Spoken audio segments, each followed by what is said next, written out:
నమస్తే, welcome to I dream. నేను మీ Madhuri. Diabetes, sugar వ్యాధి బారిన పడిన వాళ్ళు వాళ్ళ ఆహారంలో ఎలాంటివి చేర్చుకుంటే షుగర్ని మళ్ళీ రివర్స్ చేసుకోవచ్చు, ఈ చక్కెర వ్యాధిని రివర్స్ చేసుకోవాలి అంటే ఏం చేయాలి, డీటెయిల్గా చెప్పడానికి మనతో పాటు ఉన్నారు బిఏ వెంకట్రావు గారు, ఆయుర్వేదం డాక్టర్. తనని అడిగి డీటెయిల్గా తెలుసుకుందాం. నమస్తే గురుగారు. గురుగారు, మనకి మ్యాక్సిమం షుగర్ అనగానే అసలు తగ్గదు అంటారు, చక్కెర వ్యాధి వచ్చిందంటే అసలు తగ్గదు అంటారు.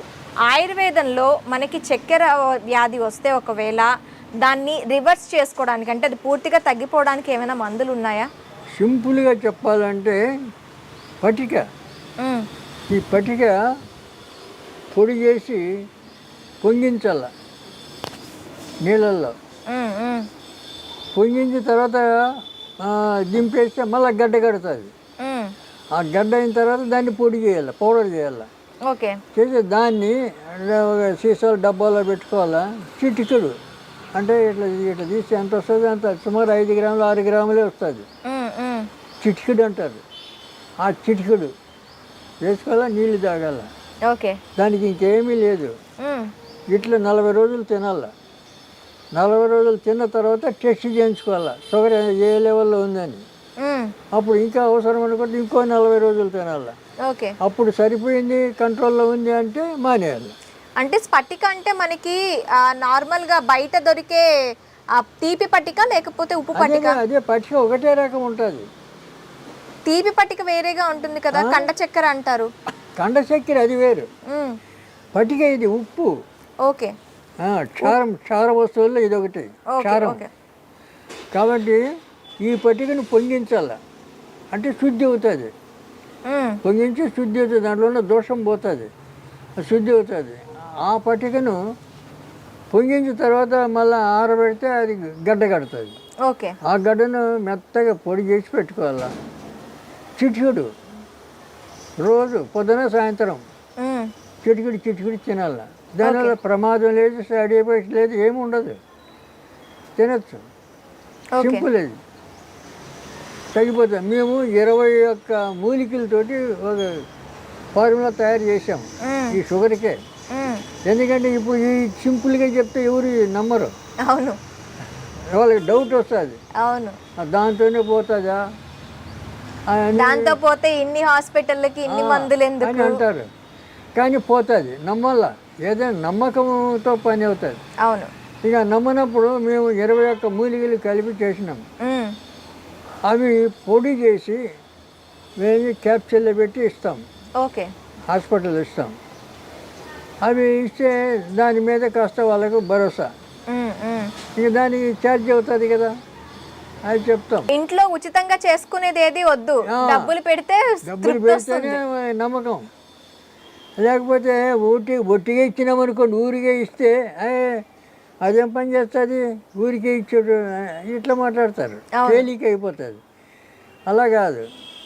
ఇప్పుడు అది ఆ రకంగా మేము క్యాప్సూల్ ఇస్తాము. తర్వాత ఇంగ్లీకి రసాయనం అని దాన్ని శుద్ధి చేసి అదొక మాత్ర, కంది గింజంత మాత్రలు ఉంటాయి.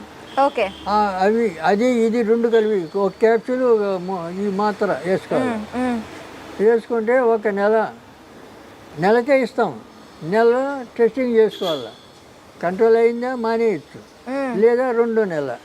ఓకే, 2 నెలలు తినేయాలి. ఇట్లా ఇప్పుడు వేలాది మందికి ఇస్తున్నాం, మేము పని చేస్తున్నాం. 2 నెలలకు తగ్గిపోతుంది, కంట్రోల్ అయిపోతుంది. అంటే షుగర్ పూర్తిగా పోనే అవసరం లేదు. అది కంట్రోల్ అయిన తర్వాత మళ్ళీ వేసుకోవాలంటారా? మళ్ళీ జన్మలో రాదు, రాదు. కాంబినేషను చాలా గొప్ప మూలికలన్నీ కలుపుతాం, దాన్ని మళ్ళీ రాదు. ఇప్పుడు ఆయుర్వేదంలో ఏ రోగమైనా కానీ తగ్గిందంటే అది మళ్ళీ రాదు, ఇది గుర్తుంచుకోండి. ఆయుర్వేదంలో అలోపతి అట్లా కాదు, టెంపరీ, అప్పటికప్పుడు పనిచేస్తుంది. అవును, తర్వాత అది కంటిన్యూగా వస్తూనే ఉంటుంది. కాబట్టి ఇక అందువల్లనే ఇంత బలవత్తరంగా ఉండాలని చెప్పి మేము అటు తయారు చేసి పెట్టాం. ఓకే, సింపుల్గా ఎవరైనా చేసుకొని మీ ఇష్టం అని చెప్తాం. పైసలు ఖర్చుగా వేరే హాస్పిటల్కి పోయే అవసరం లేదు. ఇప్పుడు మేము అదే నాటు వైద్యం అనే పుస్తకం రాశాం కదా, ఆ పుస్తకాలు అన్నీ ఇటువంటి చిట్కా వైద్యాలన్నీ ఉన్నాయి. ఓకే. ఆ పుస్తకం ఇంట్లో ఉంటే దాన్ని చదివి ఆ రకంగా ఉపయోగించుకోవచ్చు. మరి ఇప్పుడు మాట్లాడితే అంటే పరిగెత్తారు హాస్పిటల్కు. అది తప్పది. ఇప్పుడు నిన్న మొన్న పేపర్లో చూస్తుంటా, పురిటి నొప్పులతో తాళలేక నది దాటి ఎడ్ల బండ్లో తీసుకొని వచ్చినారు. ఇవన్నీ ఎవడు చెప్పాడు? ఇంట్లోనే పురుడు చేయొచ్చు, ఏమి లేదు, సింపుల్. అవన్నీ చేయరు. అప్పుడు ఇదివరకు పూర్వం మంత్రసానులన్నీ ఉండేవాళ్ళు. అవును. ముసలమ్మలు వాళ్ళే చేసేవాళ్ళు. ఇప్పుడు మేము 10 మంది, మేము పిల్లలం. మా అమ్మ ఏ హాస్పిటల్ పోలేదు, ఎక్కడ అంత నార్మల్ డెలివరీ. వీళ్ళు కావాలని పోతారు పని కట్టుకొని.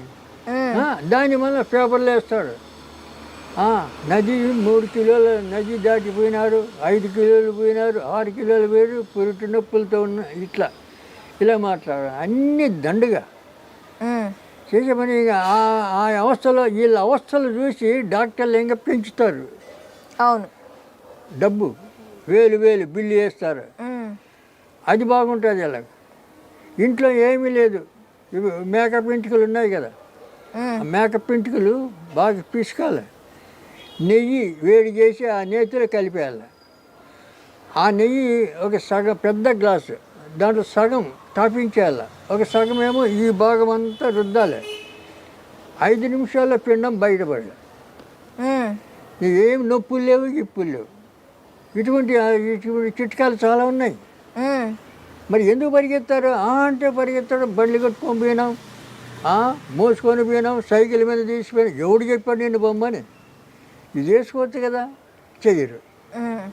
ఎందుకంటే చాలా మందికి తెలియక పాపం అలా అవస్థ. తెలియక కొంతమంది తెలిసినా కూడా వాళ్ళు పోతారు. ఎందుకంటే 60-70 వేలు కట్టాలి కదా. వాళ్ళు ఏం చేస్తారు, అనవసరంగా ఆపరేషన్ చేస్తారు. అవును. చిన్న ఆపరేషన్ పెడతారు, అనవసరం. ఇవన్నీ ఇచ్చేస్తుంటారు. మరి దాన్నే నమ్ముతారు, అక్కడే పరిగెత్తారు. వాళ్ళు మనకి చెప్పినా కూడా వినరు. అట్లా అప్పుడు ముసలమ్మలు ఉండేవాళ్ళు, వాళ్ళు ఏ బాధ లేకుండా కాన్పు చేసేవాళ్ళు ఊర్లలో.